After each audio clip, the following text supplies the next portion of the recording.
नमस्कार। आप देख रहे हैं पलामू समाचार केंद्र और पलामू समाचार केंद्र आज पहुंचा है उड़नार प्रखंड चैनपुर में और चैनपुर में आया है किसके लिए? नमिता कुमारी के लिए। दया शंकर जी जिनका नाम घूरा तिवारी है और मैं इनसे पूछूंगा कि आखिर मुखिया पद के लिए आखिर क्यों उतरे हैं इस चुनावी महासंग्राम में। त्रिस्तरीय महापंचायत आप देख रहे हैं पलामू समाचार केंद्र के साथ। किसकी छीनेगी कुर्सी और किसके सर सजेगा ताज?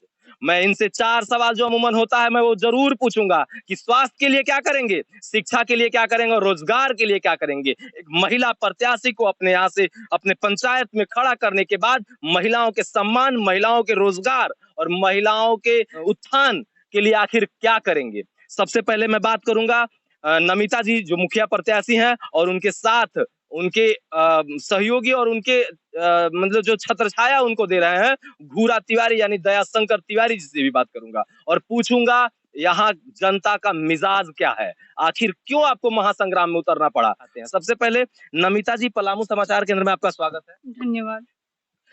इतनी बड़ी महासंग्राम जहां कहा जाता है कि महा पंचायत चुनाव ही ऐसा चुनाव होता है जहां हमेशा अमूमन देखने को मिलता है कि हर घर से कहीं ना कहीं वोट लेना होता है। अगर विधानसभा हो, लोकसभा चुनाव हो तो वहां हर घर विजिट नहीं कर पाते हैं विधायक सांसद, पर पंचायत चुनाव में हर घर विजिट करना पड़ता है। कड़ाकी की धूप है और साथ साथ मौसम का मिजाज गड़बड़ा रहा है, बरसात भी हो रही है। हर समय आप पूरे पंचायत में, उड़नार पंचायत में हर जगह घूम रही हैं, जा रहे हैं जनता के पास। तो जनता के लिए आप समर्पित हैं, तो आखिर क्यों समर्पित है? जनता के लिए इसलिए समर्पित हूँ मैं क्योंकि यहाँ देख रही हूँ कि यहाँ की स्थिति काफ़ी बुरी है। घर-घर में पानी, सड़क ये सब, बिजली ये सब की काफ़ी व्यवस्थाएँ बुरी हैं। घर-घर यहाँ पे सड़क जानी चाहिए, नाली होनी चाहिए, गंदगी काफ़ी है, स्वच्छता नाम की चीज़ नहीं है। आप एक शिक्षित पढ़ी लिखी शिक्षित और एक तरह से पता चला कि नौकरी छोड़कर समाज सेवा में उतरी है, तो इसके बारे में बताएं। जी, मैं चाहूँगी कि गाँव की जो औरतें हैं या मेधावी छात्र हैं, उनको आर्थिक सहायता प्रदान करके उनके शिक्षा के स्तर को ऊँचा उठाने का प्रयास करूँगी। रास्ता जिस रास्ते से हम आ रहे थे ना, तो पता नहीं मुखिया जी यहाँ के पहले के कैसे हैं वो तो पता नहीं, पर यहाँ रास्ते जिस रास्ते से आ रहे थे उस रास्ते में पूरा एक एक फीट 2-2 फीट का गड्ढा था। कार जो था डगमगा रहा था, लग रहा था कि अब नीचे जाएंगे तब नीचे जाएंगे। जी, यहाँ की सड़क की स्थिति काफ़ी बुरी है। जहाँ मोरम था या जहाँ मोरम देना चाहिए वहाँ मोरम भी नहीं था, जहाँ पीसीसी रोड होना चाहिए था वहाँ पीसीसी रोड भी नहीं है। यहाँ आने-जाने के लिए आवागमन में काफ़ी असुविधाएँ होती हैं यहाँ पे।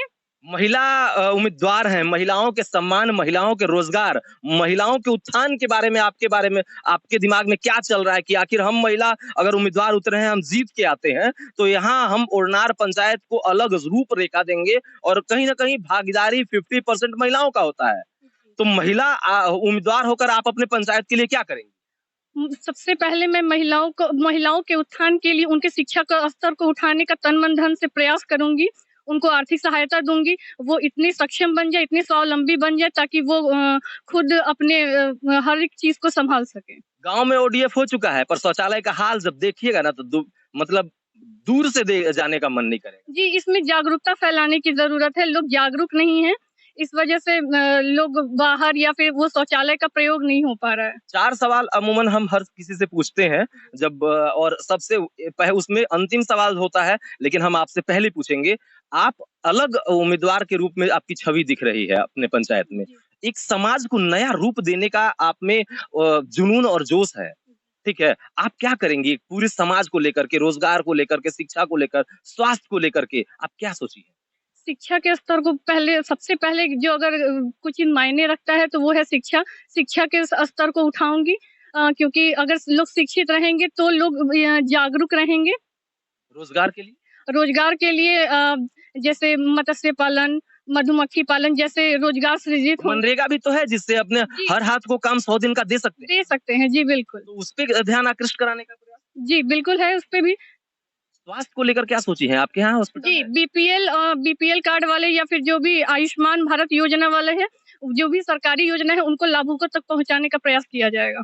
प्रयास किया जाएगा उन सभी तमाम नामचीन लोगों जो बीपीएल धारक हैं, चाहे किसी भी तरह के हैं, बिजली की व्यवस्था हो, सड़क की व्यवस्था हो, जल निकासी की व्यवस्था हो, विधवा पेंशन, वृद्धा पेंशन, सरकारी योजना, सोलर ऊर्जा, चाहे आयुष्मान भारत से जितनी भी योजनाएं हो, उन सभी को लागू करने का प्रयास करेंगी। कौन?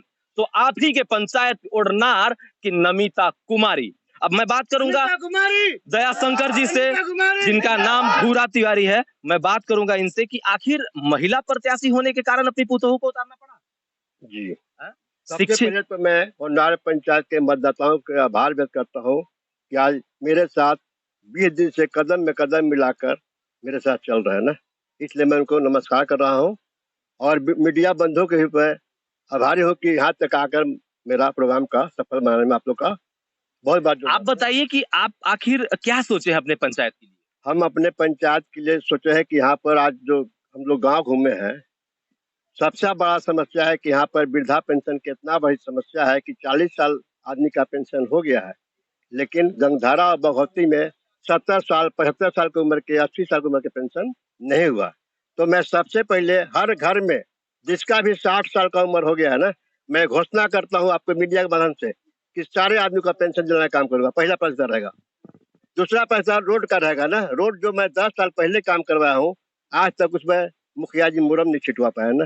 कहीं भट्ट गड्ढा है तो कहीं भट्ट डाँड़ भी गड्ढा है ना, इसलिए दूसरा काम मैं रोड पर विशेष ध्यान दूंगा ना।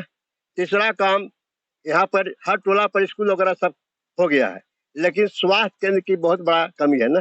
ये तीसरा काम पहला प्राथमिकता मेरा रहेगा कि जिससे पंचायत भवन बुलंद कुमार से और जो यहाँ के बीच बना, स्वास्थ्य केंद्र भी मैं वहाँ बनवाऊंगा ना, बगल में बनवाऊंगा ना। कितने गांव हैं आपके पंचायत में? हमारे गांव में 10 टोला है और 2 गांव है। और कितने वार्ड हो सकते हैं? वार्ड 12 वार्ड है। 12 वार्ड। 12 वार्ड है। 12 वार्ड के लोगों का जन समर्थन कैसा है? पूरा अपार समर्थन है। पूरे पंचायत मीटिंग करके उम्मीदवार उतारा है ना। पूरी पंचायत का जिस प्रकार जन समर्थन है, पूर्व मुखिया जी आपको तो सब था, क्योंकि यहाँ की स्थिति जो है ना, देखकर बदहाली देख करके लोग त्रस्त हैं और यहाँ के लोग खुद उतारे हैं प्रत्याशी। आपको तो सोचना चाहिए था। 5 साल तो अमूमन हर मुखिया को मिल जाता है, पर कोविड काल में जो 1.5 साल का एक्सटेंशन बोला जाता है, मतलब आपको वित्तीय पावर भी मिला और कार्यकाल भी बढ़ा। तो कम से कम इस कार्यकाल में कुछ ऐसा कर लेते कि यहाँ पे दोबारा मुखिया प्रत्याशी उतारने की जरूरत नहीं पड़ती। ये जो जनता है ना, जनता सब जानती है और जनता सब देखती भी है और आपको जवाब भी देगी। उन तमाम लोगों को अगर ये भी गलती करेंगे तो इनको भी जनता जवाब देगी। लेकिन अगर आप गलती कर रहे हैं, 6.5 साल के कार्यकाल में अगर आपके यहाँ सड़क की व्यवस्था, आपके यहाँ स्वास्थ्य की व्यवस्था, आपके यहाँ रोजगार की व्यवस्था और महिलाओं के सम्मान, महिलाओं के रोजगार की व्यवस्था नहीं हो पाई, तो आप जनप्रतिनिधि कहलाने लायक नहीं है और फिर से किसी भी पद के दावेदार ठोकने लायक नहीं है। आप देख रहे थे पलामू समाचार केंद्र। कैमरामैन प्रशांत के साथ दीपक तिवारी, पलामू समाचार केंद्र।